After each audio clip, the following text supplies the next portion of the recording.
Halo semuanya, perkenalkan kami dari kelompok 8 KPP2 mata kuliah Green Hotel Management.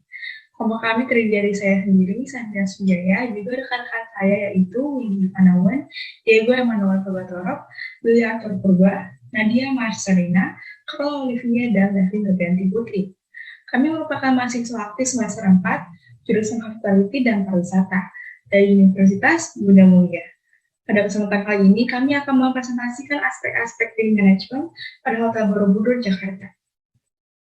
Pertama, saya akan membahas latar belakang dari industri perhotelan dan korelasinya dengan green management dan sustainable development goals. Industri pariwisata dan perhotelan merupakan industri yang tidak akan pernah mati dan memiliki pertumbuhan yang cepat juga luas, sehingga banyak kalangan masyarakat yang menciptakan produk pariwisata yang unik dan menarik. Maka dari itu, dengan adanya peningkatan jumlah wisatawan, maka akan adanya peningkatan sarana pada industri perhotelan dan pariwisata. Maka dengan berkembangnya industri perhotelan dan pariwisata, tentunya dapat meningkatkan isu pemanasan global dalam masalah lingkungan. Maka konsep green hotel menjadi suatu keharusan bagi para pengelola hotel dalam menjalankan bisnisnya karena konsep green hotel memiliki nilai investasi jangka panjang yang mampu menciptakan loyalitas wisatawan, menciptakan regulasi manajemen, penghematan biaya operasional, terjalinnya hubungan dengan komunitas lokal, serta mampu menciptakan manajemen yang sehat.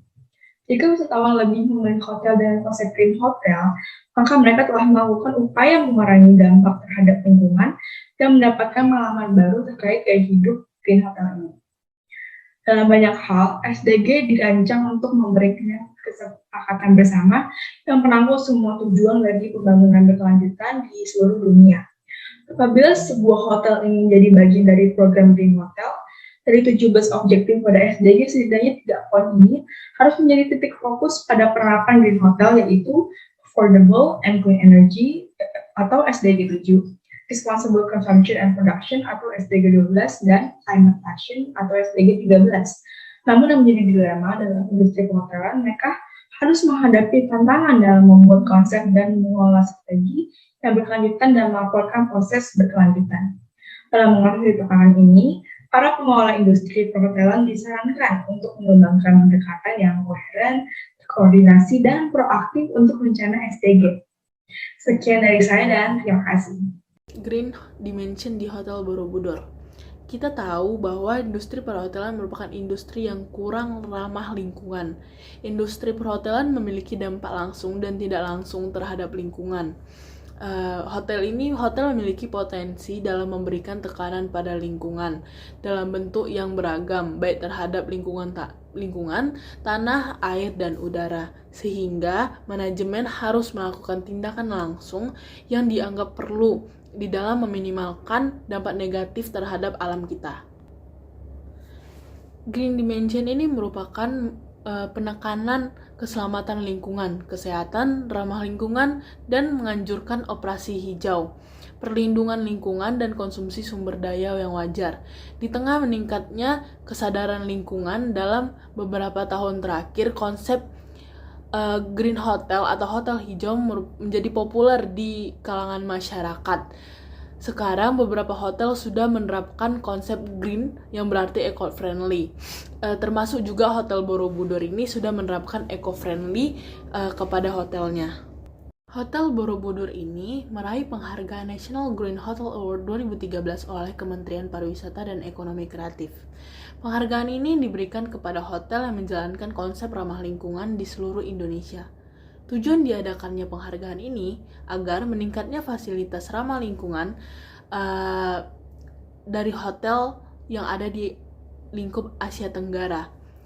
Standar yang berlaku dalam penghargaan ini juga mencakup rencana pembangunan produk hotel ramah lingkungan dan bagaimana hotel tersebut menggait masyarakat dan traveler untuk peduli terhadap lingkungan. Green Dimension ini terdiri dari yang pertama, efisiensi energi. Hotel Borobudur ini sudah mengaplikasikan konsep hemat energi selama 10 tahun. Hotel Borobudur mengganti lampu hotel menjadi lampu LED. Lampu LED memang lebih mahal untuk biayanya, tetapi bisa bertahun-tahun lebih hemat energi.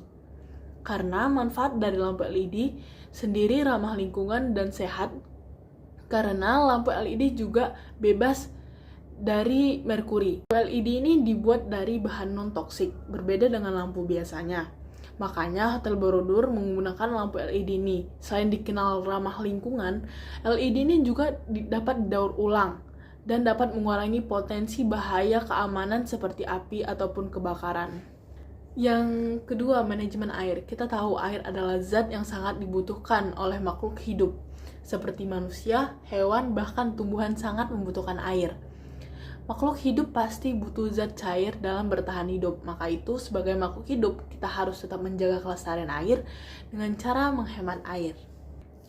Banyak sekali kebutuhan makhluk hidup menggunakan air, sampai kita sebagai manusia berlebihan dalam penggunaan air. Hotel Borobudur menerapkan konsep water recycling dengan memanfaatkan limbah air setelah itu didaur ulang dan digunakan kembali. Dengan cara yang dilakukan Hotel Borobudur, mereka mampu menghasilkan 400 meter kubik air per harinya, padahal sebelumnya 300 meter kubik. Menghemat air di kamar hotel, pihak manajemen menggunakan flash water saving yang mampu menghasilkan tekanan air lebih kencang, tetapi air yang digunakan lebih sedikit. Jadi, cara menghemat air di Hotel Borobudur menggunakan water recycling yang hanya digunakan untuk menyiram tanaman dan flushing toilet, meski sebetulnya sudah memenuhi standar kebersihan air, tapi untuk kamar tamu, Hotel Borobudur ini tetap menggunakan air pump. Next, green design. Menurut Charles J. Keybert, green design merupakan bangunan yang berfasilitas sehat dan membangun secara efisien dengan pengolahan atau penggunaan kembali material dengan prinsip ekologi. Dari pengertian di atas dapat kita simpulkan bahwa dengan adanya kata green pasti tidak jauh dengan kata eco-friendly.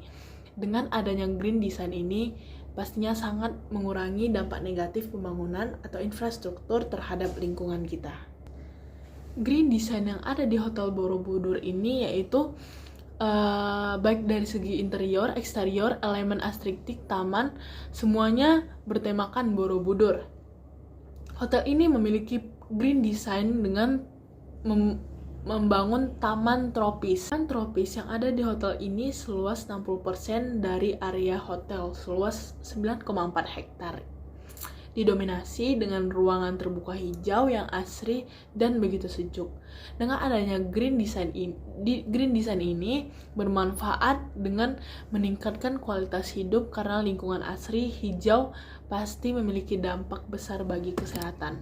Green design juga merupakan bangunan yang memperhatikan penggunaan sumber daya air dan juga hemat energi, agar bertujuan memberi efek yang tidak besar pada alam ataupun lingkungan. Maka itu, dari penjelasan yang tadi, sudah kita tahu bahwa Hotel Borobudur sudah merupakan bangunan yang ramah lingkungan karena sangat memperhatikan efisiensi air dengan menggunakan konsep water recycling dan juga hemat energi dengan menyarankan para tamu untuk lebih hemat dalam pemakaian listrik dan juga menggunakan lampu LED dengan penghematan jangka panjang.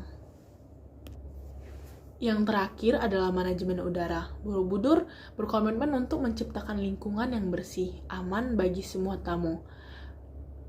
Bahkan para staf.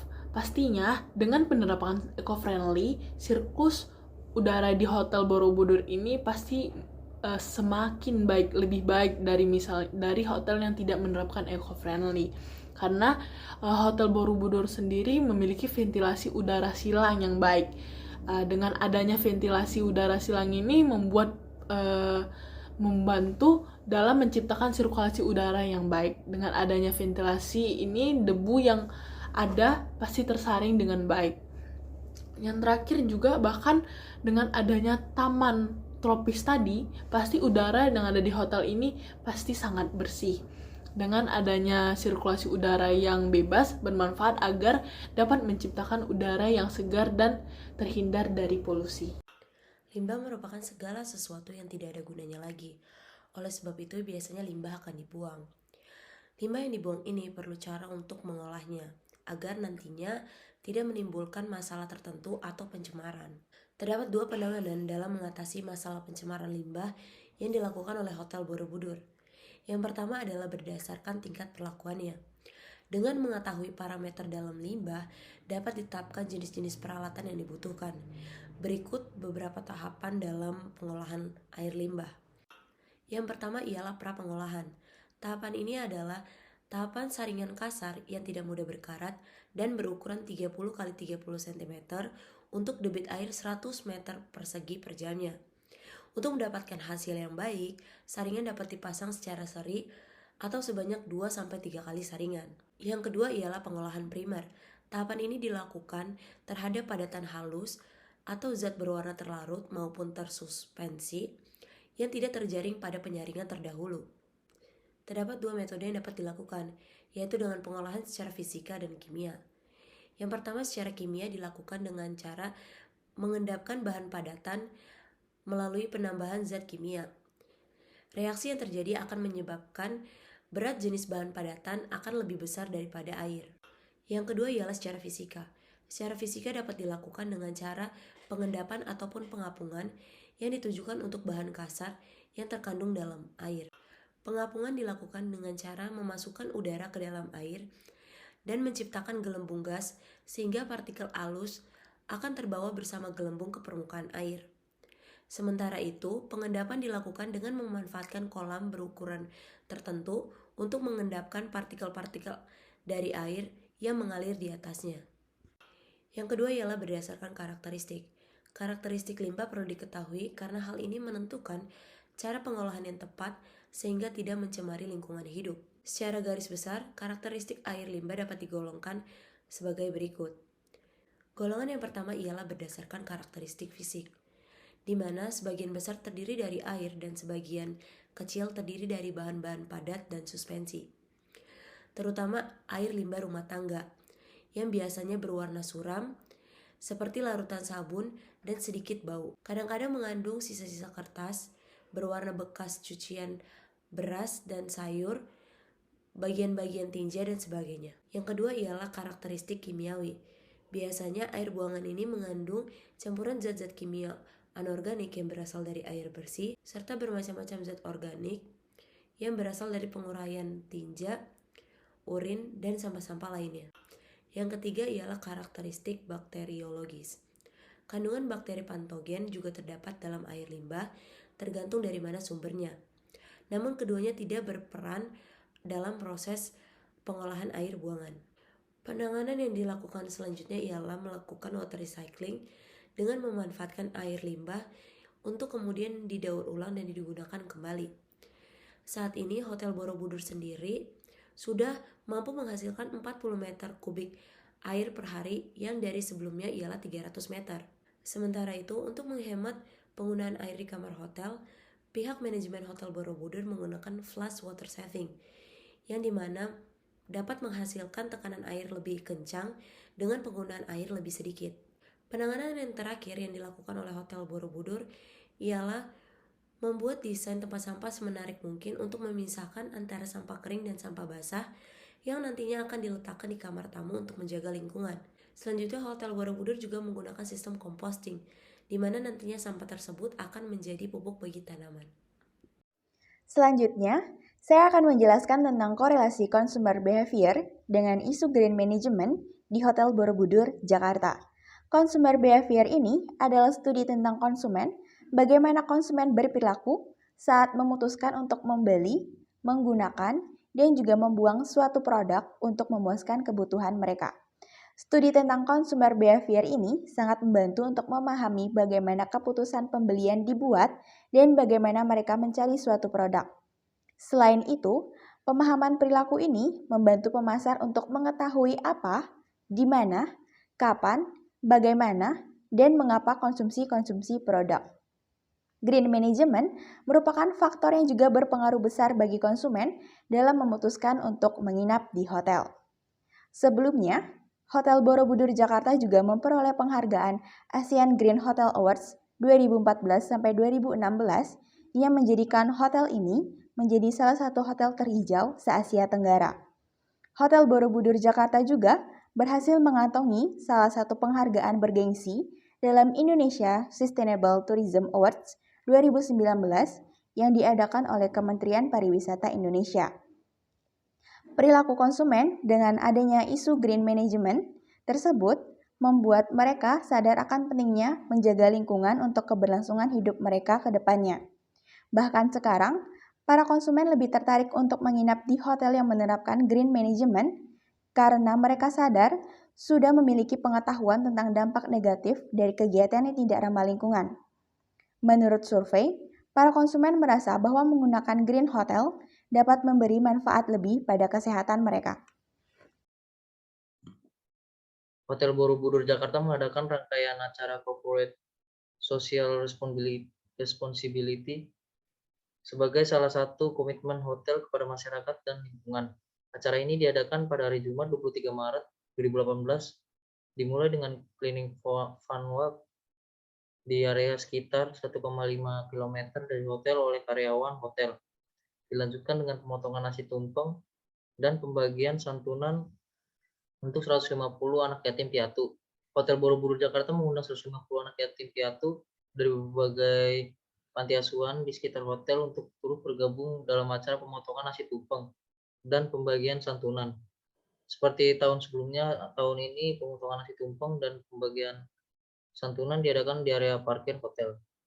Para anak yatim piatu mendapatkan santunan dan souvenir dari pihak manajemen hotel. Hotel Borobudur Jakarta percaya bahwa santunan yang dibagikan dapat memberikan manfaat dan sesuai dengan tujuan kegiatan CSR. Di samping itu, para tamu juga dapat turut berpartisipasi dalam pemeriahan ulang tahun ke-44 Hotel Borobudur Jakarta dengan beragam pilihan harga spesial maupun potongan harga. Hotel Borobudur Jakarta menawarkan paket kamar mulai dari 988 per kamar sampai selama 25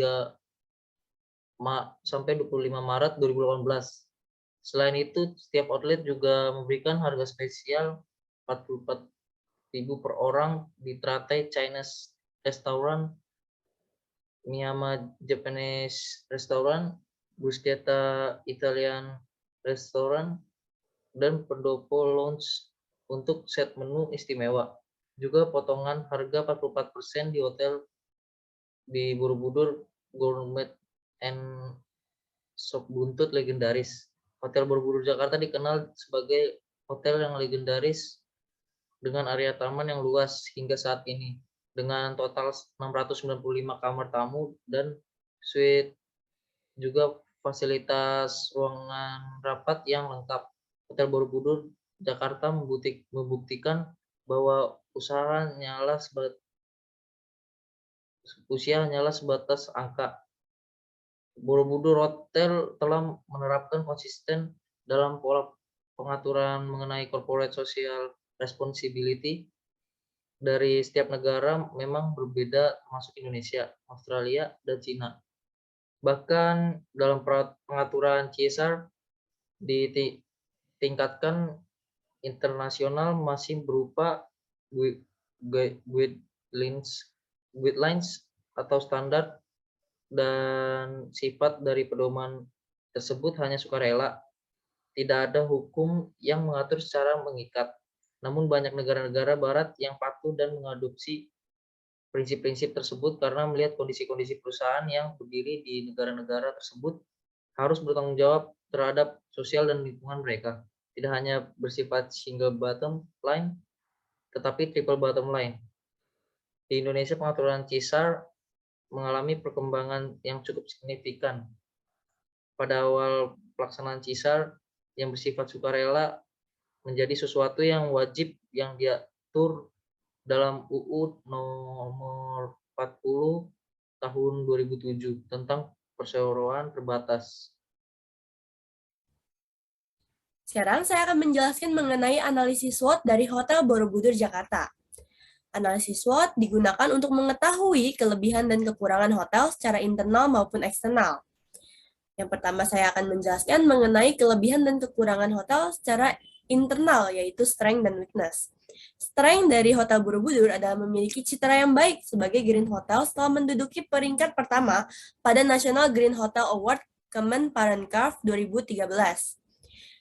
Hotel Borobudur juga berlokasi di area utama pendistribusian listrik dekat Istana Negara. Memiliki rumah kupu-kupu, kolam ikan, taman, area pemberi makan burung, dan sebesar 60% dari luas keseluruhan hotel didominasi oleh ruang terbuka hijau, sehingga bisa menjadi tempat rekreasi yang unik dan menarik di Jakarta. Lalu, Hotel Borobudur juga memiliki banyak fasilitas dan ruangan untuk event yang bisa digunakan oleh tamu. Walaupun begitu, mereka memiliki beberapa weakness, yaitu belum memiliki cabang yang banyak sehingga target penjualan masih terbatas. Brand hotel juga masih belum dikenal secara luas oleh masyarakat sehingga peminatnya masih sedikit. Green Hotel, yaitu Hotel Borobudur, menggunakan biaya yang lumayan mahal, sehingga harga kamar hotel juga lumayan mahal untuk orang biasa. Lalu, sistem parking paralel yang masih kurang dan sering banyak pengguna yang menutup mobil dari pengguna lain yang ingin keluar. Terlebih lagi, kawasan sekitar rawan macet. Lalu, sekarang saya akan menjelaskan mengenai kelebihan dan kekurangan hotel atau yang disebut sebagai opportunity dan threat secara eksternal. Yang pertama, opportunity-nya adalah banyak area di sekitar seperti Mangga 2 dan G-Expo Kemayoran yang bisa menarik wisatawan nasional dan internasional untuk menginap di Hotel Borobudur. Banyak hotel yang mulai beralih ke Green Hotel sehingga Borobudur Hotel unggul dari pesaingan Green Hotel. Banyak tamu hotel yang mau memberikan review baik mengenai Hotel Borobudur sehingga menambah kredibilitas hotel, dan muncul tren baru yaitu staycation yang membuat orang-orang mau untuk mencoba hotel-hotel menarik. Salah satunya adalah Hotel Borobudur. Walaupun begitu, terdapat beberapa threats yang bisa mengancam Hotel Borobudur.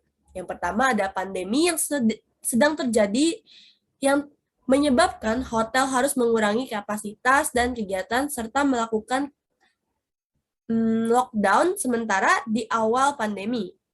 Lalu mereka juga memiliki pesaing yang tergabung dalam international chain seperti Kempinski Residence dan Grand Hyatt Apartments. Mereka juga tipe kesukaan konsumen yang berbeda-beda, sehingga ada konsumen yang mungkin memilih untuk menginap di hotel lain dan lebih menyukai hotel lain. Lalu yang terakhir adalah banyak hotel yang mulai mengembangkan Green Hotel maupun hotel lainnya yang bisa menjadi pesaing bagi Hotel Borobudur. Dari analisis SWOT tersebut, Hotel Borobudur dapat mengetahui apa saja sih yang perlu dipertahankan dan apa saja yang perlu ditingkatkan untuk meningkatkan kualitas pelayanan hotel dan memberikan kepuasan kepada tamu hotel. Halo Sir, di sini saya akan menjelaskan tentang jurnal yang menyangkut konsep Green Hotel Management. Dalam industri perhotelan dan Green Hotel Management, salah satu yang menjadi fokus ialah efisiensi energi, di mana dalam sebuah hotel tentu membutuhkan banyak energi, sehingga sebagai salah satu concern pada para hotel di dunia ini ialah banyaknya energi yang terserap, membawa dampak yang buruk bagi bumi, dan juga pemborosan uang, sehingga dibutuhkan efisiensi energi sehingga dapat mengurangi dampak buruk bagi bumi dan juga menghemat pengeluaran hotel. Dalam menerapkan konsep Green Hotel, banyak sekali yang harus diimplementasikan, sehingga suatu hotel tersebut dapat dikatakan Green Hotel. Pertama-tama, dapat dengan membuat manajemen hotel yang berdasarkan lingkungan yang memiliki arti segala kegiatan dan operasional yang akan dilakukan oleh hotel tidak akan berdampak buruk terhadap lingkungan dan membuat fasilitas hotel yang ramah akan lingkungan. Banyak sekali cara-cara yang dapat dilakukan dalam menerapkan konsep Green Hotel ini, yaitu dengan membuat tata guna lahan, di mana pembangunan dan pertumbuhan kota sangat sulit untuk dikendalikan, sehingga lahan terbuka hijau menjadi berkurang. Dengan berkurangnya lahan terbuka hijau ini, hotel dapat membuat sebuah konsep yang menerapkan prinsip Green Hotel, seperti memanfaatkan lahan yang masih ada space kosong dengan menanamkan pohon, membuat banyak tanaman-tanaman di pot sehingga tidak memerlukan banyak lahan, namun tetap memberikan kesan ramah lingkungan. Untuk manajemen air, di sini kelompok kami menggunakan teori dan hasil dari salah satu hotel di kota Batam yang menerapkan daur ulang air limbah. Batam merupakan kota di mana sumber daya airnya sangat terbatas, sehingga 70% pasokan air di kota Batam berasal dari waduk yang menampung air hujan. Hotel X di kota Batam menggunakan konsep aspek konservasi air dengan cara mendaur ulang grey water untuk diolah menjadi air kualitas kedua yang dimana diperuntukkan untuk water closet, urinoir, dan juga penyiraman tanaman yang tidak membutuhkan air yang kualitasnya bagus. Sekian penjelasan dari saya, terima kasih. Berdasarkan analisis, dapat disimpulkan bahwa dalam menjalankan kinerja dan kegiatan bisnisnya, Hotel Borobudur telah menerapkan sistem Green Hotel sesuai dengan pedoman. Dalam menerapkan sistem ini, Green Hotel juga memperhatikan beberapa aspek, diantaranya aspek efisiensi energi, aspek manajemen air, green design, dan manajemen udara. Selain itu, demi mencegah dan meminimalisir dampak pencemaran limbah, Hotel Borobudur juga melakukan berbagai cara dengan mengolah limbah berdasarkan karakteristik, tingkat perlakuan, menggunakan water recycling, dan membuat desain tempat sampah semenarik mungkin, serta menggunakan sistem composting yang sangat berguna dalam mengolah limbah. Hotel Borobudur juga memiliki berbagai fasilitas guna untuk meningkatkan dan mengimplementasikan Green Hotel tersebut. Oleh karena kepeduliannya terhadap lingkungan, Hotel Borobudur terbukti memenangkan berbagai penghargaan yang diantaranya adalah National Green Hotel yang diselenggarakan oleh Kemenparekraf serta mampu mencoba tren baru dengan mengedepankan lingkungan dalam proses kerjanya dengan mendominasi ruang terbuka hijau yang dapat menjadi daya tarik para tamu. Sekian presentasi dari kelompok kami. Terima kasih.